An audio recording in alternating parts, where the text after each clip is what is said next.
Қайырлы күн, Абылай Қалдарбек YouTube каналының оқырмандары.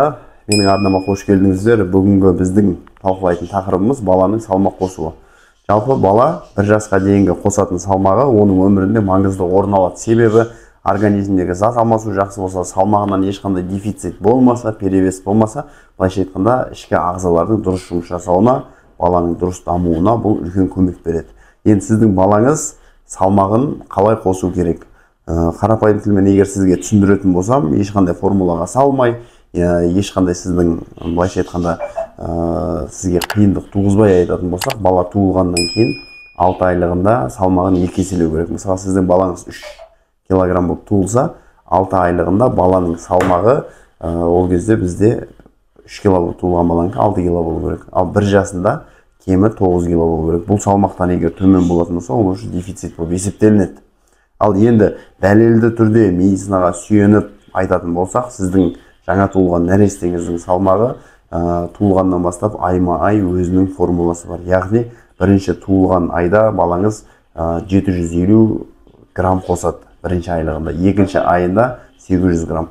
Дәл солай ары қарай 3-ші айдан бастап 50 грамм төменге қарай кетеміз. Яғни 3-ші ай бізде 750 грамм қайтадан, 4-ші ай 700 грамм, 650 грамм солай 1 жасқа дейін толық қосып шығамыз. 1 жасында, яғни 12-ші айда бала айына 200 грамм салмақ қосады.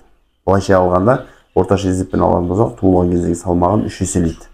Егер осы көрсеткіштен балаңыз төмен қалып жатпаса, ол кезде сіздің балаңызда барлығы дұрыс. Ал если одан төмен болатын болса, значит оның себептері көп. Біріншісі бізде витаминдердің жетіспеуі мүмкін, екіншісі рационның дұрыс болмауы, үшіншісі калораждың дұрыс есептелмеуі. Жалпы баладағы калоражды есептеу туралы осы YouTube арнамда мен сіздерге толыққанды видео түсіріп қойғам.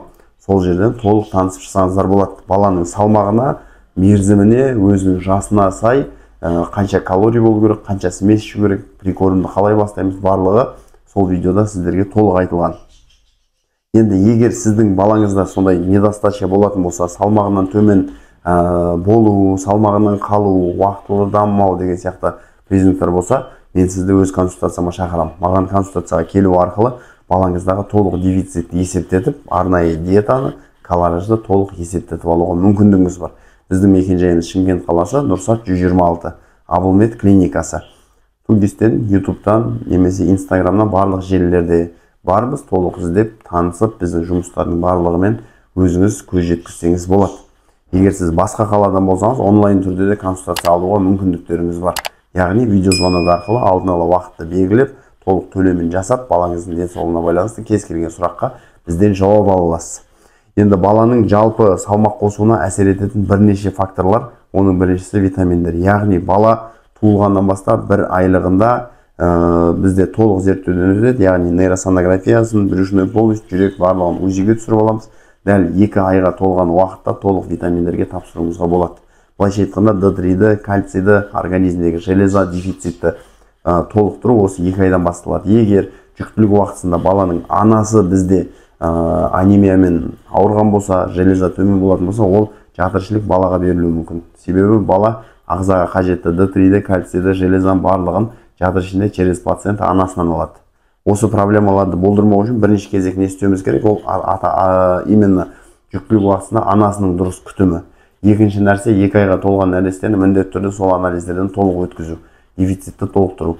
Және сіздің балаңыз егер омырауда болатын болса, жиі емізу өзінің алгоритмі бар, графиктері бар. Ал если сіздерде қосымша искусственный кормленияда, яғни балаңызға смес беретін болсаңыз, сізде именно 6 айға дейін прикорм қосқан уақытқа дейін есептелінетін калораж бар. Яғни орташа есеппен баланың әр килограмм салмағына бізде 125 калорийдан.